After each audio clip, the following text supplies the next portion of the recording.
So, sixth grade, Geometry Standard 4. It's about creating nets and applying them to real life. Now, this is your standard net. Your standard net, right? This creates a square-based pyramid. Now, a lot of teachers use this for the students, but it doesn't promote higher level thinking.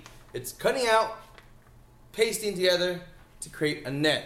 So, a great activity for these students is to try to create a net out of a famous building. Now, you don't have to go crazy because some of these buildings are crazy. You can start with a basic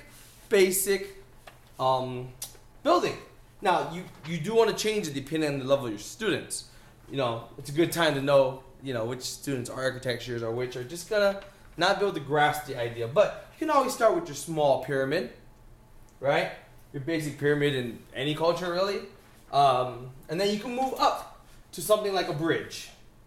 Or, I guess the Taj Mahal isn't that difficult. Now, the standard's about triangles and rectangles and squares, so Taj Mahal might be for later.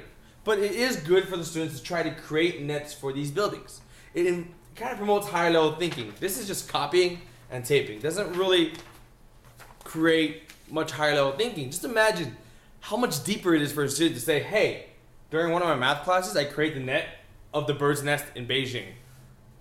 They're not going to forget that. Or even the net of the Louvre, right? Now, I know it's a pyramid that's underground, but that's awesome. The Sydney, I forgot what it's called, but the Sydney Harbor. I mean, any buildings. You can use Prague, use the Leaning Tower of Pisa. You can use Big Ben. You can use the monuments. Use famous buildings. Have students try to create a net for it. By doing this, you help promote higher level thinking, as opposed to just, here's a piece of paper, cut it out, tape it together, what shape do you have? So this is a good activity for Standard 4, 6th grade geometry.